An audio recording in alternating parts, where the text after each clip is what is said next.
Al ex jefe del ejército argentino, César Milani, está aquí en nuestros estudios.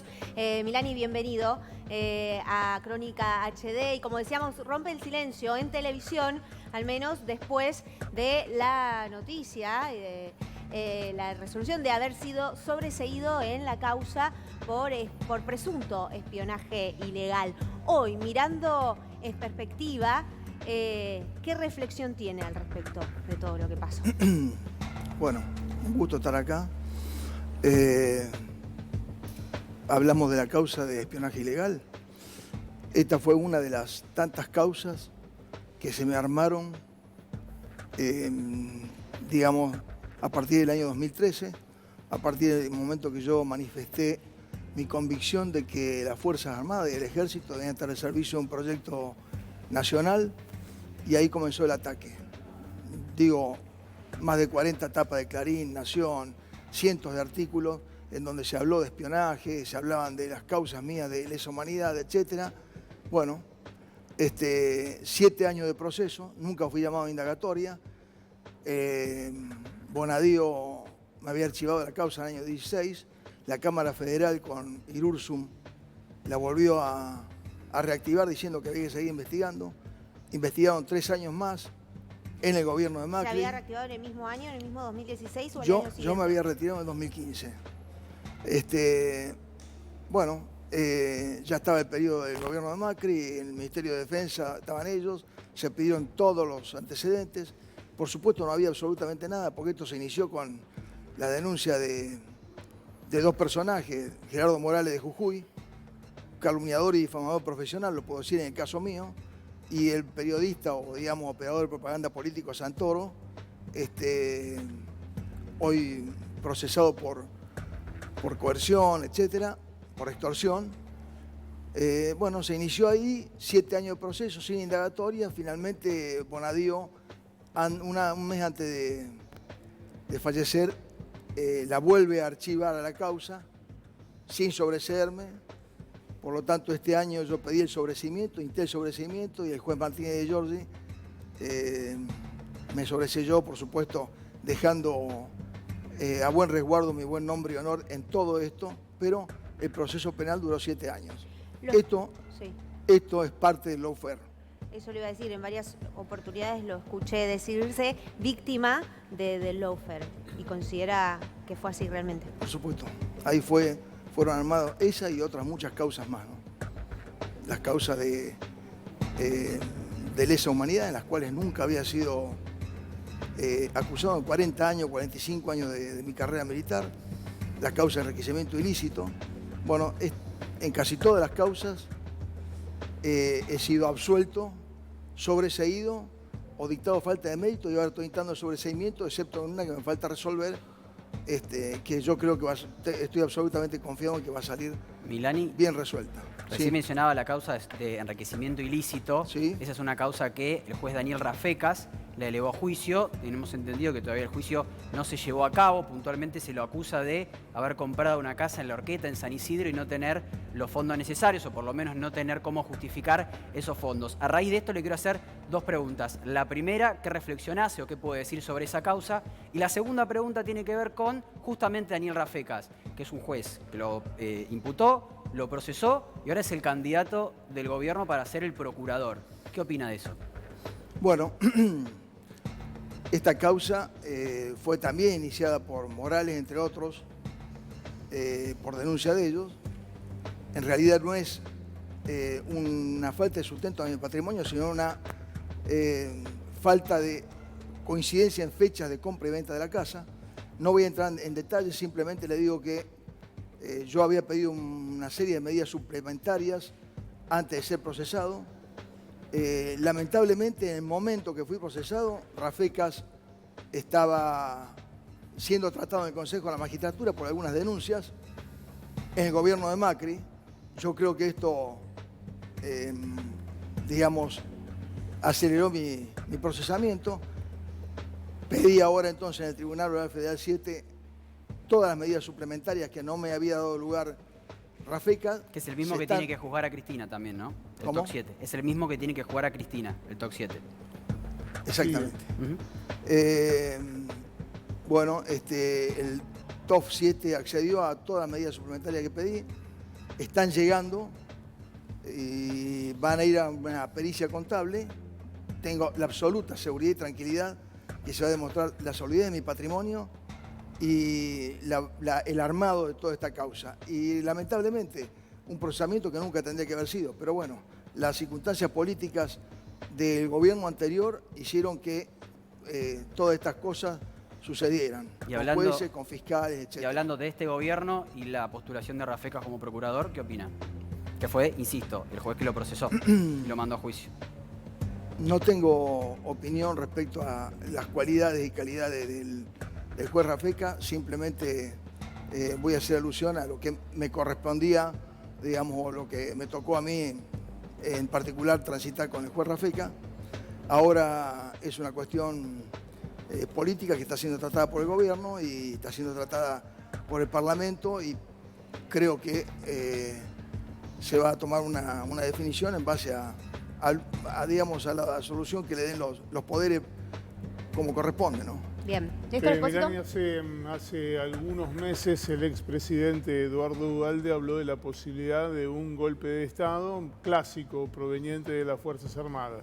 Hace algunas semanas nos enteramos de la existencia de una suerte de mesa de enlace. ¿Hay algún germen raro en las Fuerzas Armadas que pueda poner en peligro la democracia en Argentina? No, yo creo que las expresiones de Duhalde fueron lamentables. Seguramente debe tener algún amigo o algún grupo de amigos que siempre hay que le hacen creer una cosa determinada o, digamos, preparan todo como para que salga Duhalde diciendo semejante barbaridad. Yo no creo que haya ningún peligro de golpe de Estado, ni que se esté preparando un golpe de Estado. No creo, digamos, que las Fuerzas Armadas, en su mayoría, Fuerzas Armadas de Seguridad y Policial, estén representadas por este intento de esta organización que Mesa de Enlace se dio en llamar, lamentable el nombre también, ¿no? Pero bueno, no están representados, los oficiales, suboficiales y soldados no están representados. Pero esa grieta de la cual se habla en la sociedad y que palpamos día a día, esa grieta, esa diferencia casi irreconciliable, ¿se reproduce también al interior de las Fuerzas Armadas? Y si ustedes, todas las instituciones de la República receptan un poco lo que está pasando en la sociedad. Si se ve este nivel de odio, de violencia, este nivel de enfrentamiento que está proponiendo la oposición en un gobierno recientemente nuevo, digamos, porque lleva un año, enfrentando una pandemia a nivel mundial, después de haber sufrido 4 años del deterioro que sufrió el aparato productivo del país y demás. Si vemos esta oposición haciendo esto, evidentemente, esto cala en todos los actores de la sociedad y en las instituciones también. Así que creo que seguramente hay sectores de las Fuerzas Armadas, sectores minúsculos de las Fuerzas Armadas, pero digamos sectores, especialmente puede ser en altos rangos, que ven con simpatía o siempre han visto con simpatía un poco, digamos, a la Embajada de Estados Unidos, a los poderes extranjerizantes y no tienen, digamos, muy arraigado la posibilidad de un proyecto nacional para las Fuerzas Armadas. Perdón, ¿habló de sectores de alto rango, mandos militares? Sí, digamos que están comprometidos con una ideología neoliberal, conservadora, de derecha. Esto es evidente, digamos, sería poco real si yo no le dijera que esto está pasando, por supuesto. Como hay sectores de las Fuerzas Armadas que están, digamos, o que piensan en un proyecto distinto. Ahora, que yo diga que, digamos, están comprometidos con sectores liberales, conservadores, no significa que estén atrás de un golpe de Estado. Sí, pero... Lo que sí es peligroso es que sectores retirados, como ha pasado, intenten conformar una organización, llámese como se llame, en la cual pretendan reivindicar cuestiones que tienen que reivindicar únicamente los jefes de las fuerzas. Eso no es una reivindicación gremial ni un intento de colaborar con el gobierno del Ministerio de Defensa. Sí. Atrás De eso, mínima en el es bolsonarismo criollo, ¿no? Perdón, ¿cómo? De mínima es bolsonarismo criollo. Lo Claro, que está atrás de eso hay un entorno político e ideológico, muy fuertemente vinculado con el PRO y el radicalismo, que lo único que les interesa, por supuesto, es crear malestar en los distintos frentes. Un frente es el frente de las Fuerzas Armadas de Seguridad y Policiales. Digamos, crear cierta incomodidad. Bueno, todo esto que se pueda hacer le viene bien a la oposición y, por supuesto, le viene muy bien a algunos multimedios. Milani, la actuación de las Fuerzas Armadas en la última dictadura militar es una herida que sigue abierta en gran parte de la sociedad. ¿Usted no cree que hace falta que los argentinos necesitamos un revisionismo de esos años y que las Fuerzas Armadas hagan un mea culpa y reconozcan en qué se equivocaron, en los excesos que cometieron? Digo, ¿no hace falta eso para por lo menos lograr una reconciliación? Por supuesto que del otro lado también, ¿no? Yo creo que han pasado 40 años, se, digamos, pidió memoria, verdad y justicia. Ha habido innumerables juicios en toda la República, en donde ha habido, digamos, yo digo prácticamente, no sé qué porcentaje, pero un porcentaje muy importante de los militares, fuerzas de seguridad y policiales que estuvieron involucrados han sido juzgados, están siendo juzgados, muchísimos han sido condenados, algunos han sido absueltos.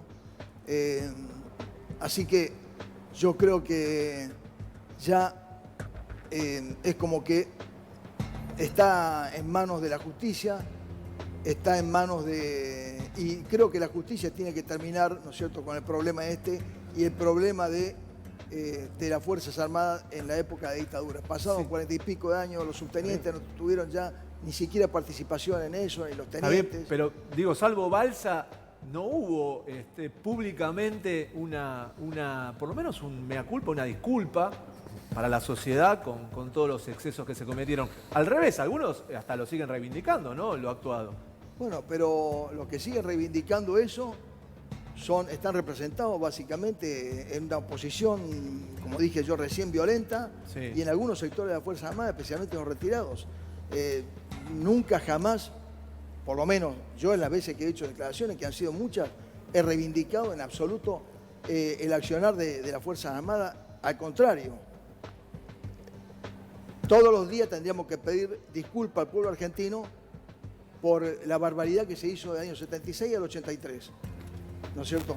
Permitiendo aparte un proceso político que entregó el país, que es la dictadura, que se dio en la dictadura militar. Así que eso no hace falta que, digamos, que todos los días lo repitamos y todos los días lo digamos. Ya sabemos quiénes están de un lado y quiénes están de otro. Tami, Milani, perdón, una antes de Tamara y ya cerramos con esto. Bueno, una cortita. Usted dijo que las voces que se escuchan son parámetros de la sociedad. La gente que pide que vuelva al servicio militar obligatorio, ¿cuál es su opinión? ¿Podría ayudar en algo a esta sociedad? Miren, yo viví los dos procesos, el proceso del servicio militar obligatorio y el otro proceso. Los dos procesos tienen virtudes, grandes virtudes y algunos defectos. Digamos, habría que quizás evaluar un proceso militar mixto, quizás, digo esto porque el servicio militar obligatorio podría ser pago como el servicio militar voluntario. De esa manera estaremos incorporando al mercado laboral, digamos, tomemos entre comillas, a soldados pagos, ¿no es cierto?, que están hoy desocupados, digo, ciudadanos que están desocupados, que tienen 21, 22, 23 años, que no tienen perspectivas. Bueno, una buena fuente, digamos, sería de un servicio militar, quizás parte obligatorio, quizás parte voluntario. Los dos tienen virtudes y los dos tienen defectos. Tenía más defecto el anterior, porque estaba implementado de una manera acorde a los años 60, 70, etc. Creo que esto sería totalmente diferente. Lo que tiene de muy bueno el servicio militar voluntario es que son soldados que permanentemente están en el circuito, entonces no hace falta todos los años hacer una nueva incorporación, todo ese proceso largo. Ya los soldados son digamos, ciudadanos que están siendo bien pagos, que están incorporados a la obra social. Digamos, es un integrante más de las Fuerzas Armadas, como los suboficiales y los oficiales, ¿no? Última de Néstor. Milani, usted se Sí. reivindica como un militar peronista.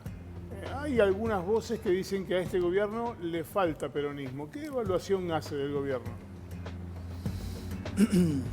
Yo creo que después del desastre de los últimos 4 años del gobierno anterior, en donde, digamos, no voy a decir nada nuevo, se han elevado los niveles de pobreza, de indigencia, de desocupación, un endeudamiento feroz. Este gobierno ingresó, y cuando ingresó, ingresa con esta pandemia, que lo tuvo todo el año aferrado a esto. Yo creo que estamos tratando de salir de esto, que las diferencias dentro digamos, del espacio del Frente de Todos tienen que resolverlas el Frente de Todos para adentro. No es momento de andar mostrando diferencias entre el gobierno digamos, y otros sectores del Frente de Todos. En absoluto, yo creo que hay que, digamos, adentrar y discutir esos problemas adentro, pero tenemos problemas muy graves en el país y en América Latina. Sí. Y los poderes fácticos, que esto es importante, los poderes políticos, mediáticos, judiciales, siguen vigentes. Y el poder económico concentrado sigue vigente y está.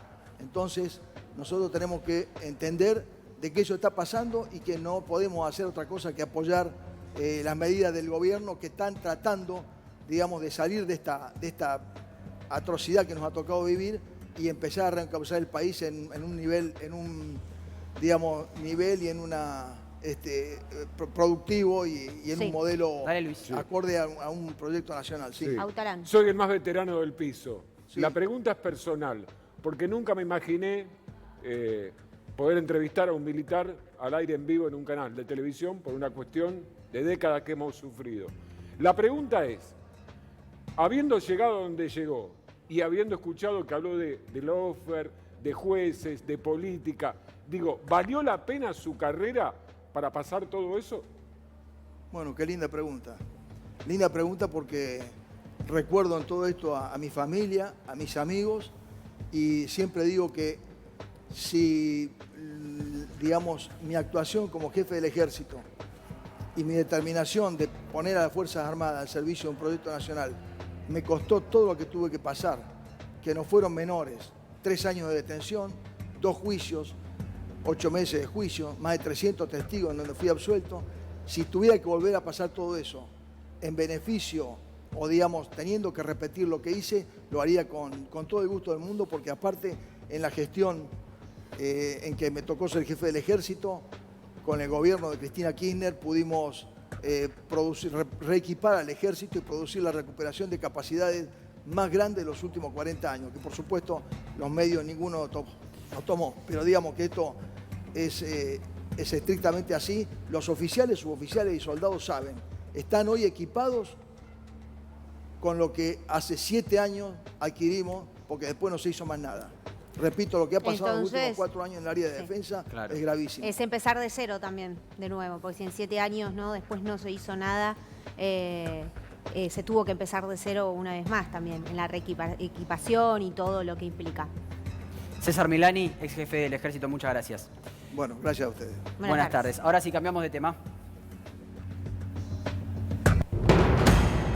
Atención.